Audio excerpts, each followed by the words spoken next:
I'm going to talk about Like a Dragon, specifically Like a Dragon Gaiden. Came out a while ago. Uh, anyways, the man who erased his name. So, as it is, it's a in-between game between Yakuza 6, since they've rebranded to Like a Dragon. That was the last one they used the Yakuza name.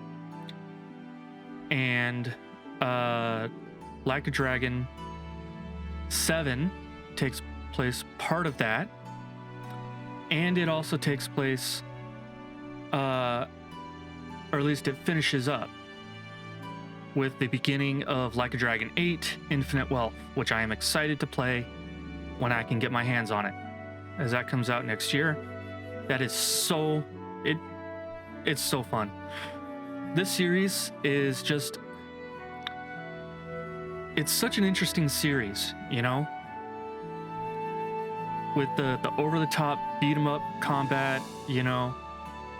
The different styles that Kiryu uses. In this case, it's the Yakuza style, which is I guess they've replaced his dragon style and all the others. They've just kind of combined them all into one. And then his new agent style, because at the end of 6, we see how we get a recap of the ending of 6, where he's writing the letter to Haruka. He's he goes out, takes that bullet for Yuta, ends up in the hospital talking with the Daidoji faction agent, whatever, and saying that he'll die. So he goes and does that, and that's why this game exists, partly. So we get that, where he fakes it and works for the, he fakes his death and works for the Daidoji faction. So that's where he learns this agent style, which is very different to his normal brawler type style. So it's very interesting where it blends these two together. So that's just kind of the beginning of it, and kind of my thoughts a little bit there. As for like the gameplay stuff, other than the styles, which I'll get into a little bit, but you're just panning around with the camera. That's pretty smooth. I didn't have any issues with that. Should also mention that I was playing this on PC. I don't know what it's like on console, so there's that. The rest of the environments and stuff were pretty spot on. In the beginning, you start out in Ijincho, Yokohama. You get a very brief thing. You can walk around, do some mini games at the arcade, but generally that's pretty much it. It mostly takes place in Osaka, and pretty much it. That's pretty much it. I mean, there are a couple other, like, you had Ijincho, and then there's this other place that you go to that I'll get into just a little bit later, called Castle. But that's just kind of where we start. And, after Kiryu faking his death, he ends up at this temple. He goes by the name of Joryu, which is a little on the nose, if you ask me, with his name. So this is just basically chapter 1, because they do reference Yakuza 7, because it takes place around there. A lot of the free roam stuff, you get these due to the agent style. I guess I should talk about that now, because it's one of the main, not only combat styles that he uses, but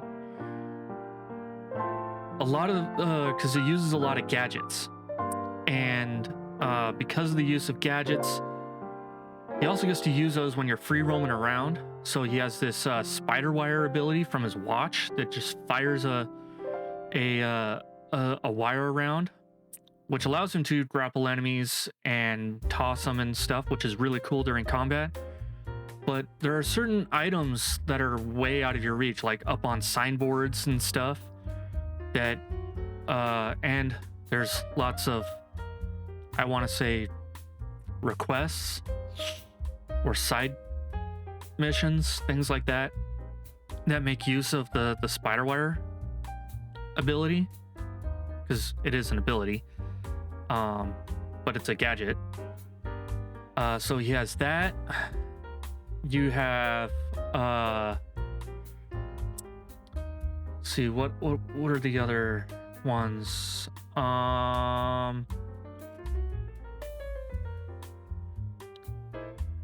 Oh, you get to go to you get to use these jet boots that allow you to just tackle. Like there's literally jet propulsion in the bottom of his shoes, which is super cool, and you get to do that.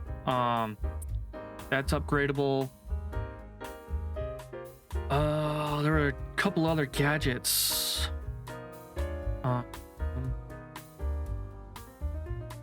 The jet propulsion was called serpent shoes. Oh, you have bombs that are like your cigarettes. You have that. Oh, and then you get drones. You literally just get drones that you get to call in, and they can just harass your enemies. So that's interesting. I guess since that's kind of free roam, but combat. Another thing with combat is that they incorporated mortal reversals. They're not called that, but that mechanic does come back from Judgment and Lost Judgment, which is nice. That's another thing, is they just took a lot of the things from previous stuff and incorporated it all back into this game. And that is, I think, one of my favorite aspects of this.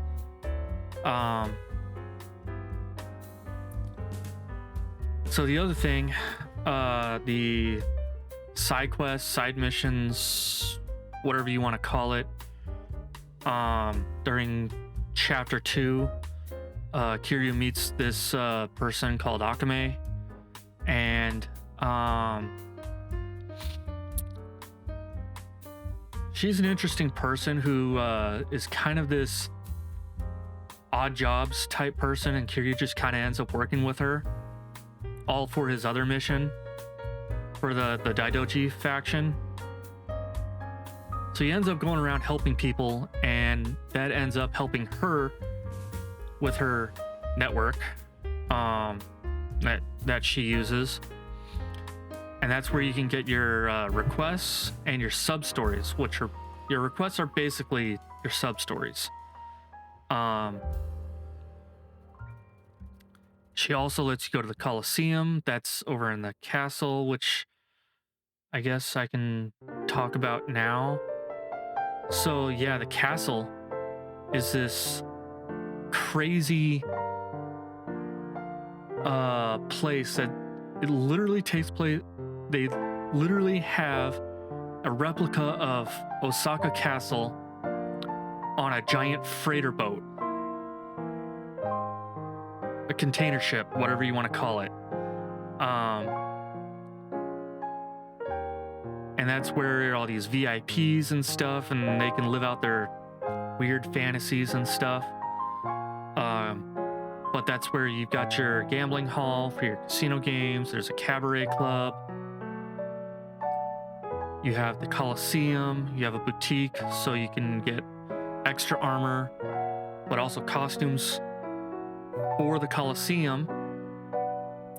And I think one of the other crazy things with the Coliseum in particular is a special rule set called Hell Team Rumble, which it's kind of like a clan creation, but instead of that RTS type thing, it's more of like having your AIs in the outer when you're going around. If you're doing a sub story and someone tags along with you, and they have their own little thing, they'll do that. It's like that, but with a team of people, and you can go around the castle to recruit certain people. There was DLC where you can get Majima and Sayajima.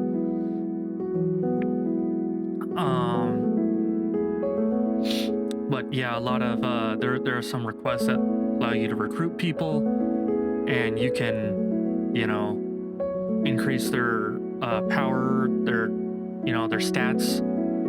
So you have that. So it's kind of got that RPG mechanic thing in, and which is fun. I didn't do all of it just because it was just something that I just wasn't totally interested in. I wanted to finish the game. But it was fun. And it's definitely something to go and revisit. So that's all that. The story itself is, it's so interesting on how he faked his death, because that's just pretty apparent coming from, you got a pretty powerful people that can, do that in government and stuff, and they do it all the time. So that's not that. This is more of where he just actually disappears from 6 and people are trying to force him out, and how it kind of, there's one particular scene near the end of the game, and Kiryu has just gone through all this stuff. He's gone through and just, he ends up back at this temple, right?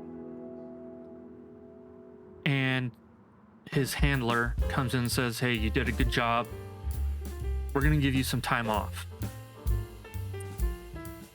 And you also got to remember is that he was also being, like, in a way coerced with the children from the orphanage that he looked after. And so he's always just kind of under this thumb until the very end, where people are like, okay, we're just not going to mess with those kids anymore. And that was just one thing that there's a, Pink Floyd's The Wall. There's a line in there, hey, teacher, leave them kids alone. And that always kind of, I always was reminded of that. Hey, leave these kids alone. They have nothing to do with anything. And just with Kiryu being all just under all this pressure and coercion and stuff, just because he know their secret and they were gonna, Anyways, besides all that, at the end, he gets a little tablet with a video showing his grave, and the children just kind of like, kind of talking to him. And he gets so emotional that he wasn't excuse me, he hasn't been able to see or hear from, maybe not hear from them, but he hasn't been able to actually see them and, you know, hear what they have to say. And it was just this scene of just him breaking down, crying, watching them talk and saying, hey, we're okay. You don't need to protect us anymore because we're strong enough. We can handle things. And that brought, I didn't outright cry, but even now, just me talking about it, it gets me all choked up because that is such a powerful scene. And it reminds me of why I play video games. It's for these moments, you know? And I just, despite Kiryu being such a, you know, a stoic person who gets kind of emotional sometimes, it's very different seeing him actually break down and cry. You can tell how much he loves those kids, but he has to stay dead. And man, I wish. So there's that. That's basically the story. I'm not going to, because I didn't want to go into too much detail of it. You should play the game for yourself, especially if you're a fan of the series. So there's one other thing I want to mention, and that's when you beat the game, there's an option in the main menu where you can go in and there's a trial version for infinite wealth, like a Dragon Infinite Wealth. And with that, there's two I guess trial things. There's like a story thing, and then I guess there's just basically a free roam type thing where you can just go around stuff. And I definitely saw what they showed off in the trailer for Infinite Wealth. It definitely is the same as 7, like a Dragon 7 or Yakuza 7, where it's turn-based combat, but because it features Kiryu, you gotta incorporate his brawler type stuff, and they did, and they incorporate in his turns. I guess what I'm trying to say is that his styles come back from the previous games. His brawler, his beast, his rush style, and of course his dragon style, they all come back. But there's also a thing where there's like, I guess this little meter, it fills up, and then you can just kind of break the turn-based combat and go right into beat 'em up style. I mean, it's very limited, but I think that was such a cool mechanic, and I kind of wish other games would include something similar to that, make it more hybrid. And there are games that do that. I wish other action type games incorporated something similar, you know, not RTS, just turn-based style stuff.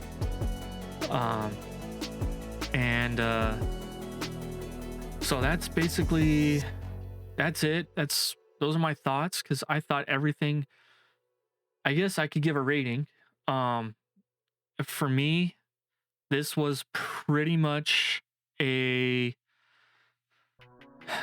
would have to give it a 9 out of 10, just based on the combat, the story, how everything went, and being able to go back and do other things like the Colosseum, being able to do the trial version for Infinite Wealth, you know,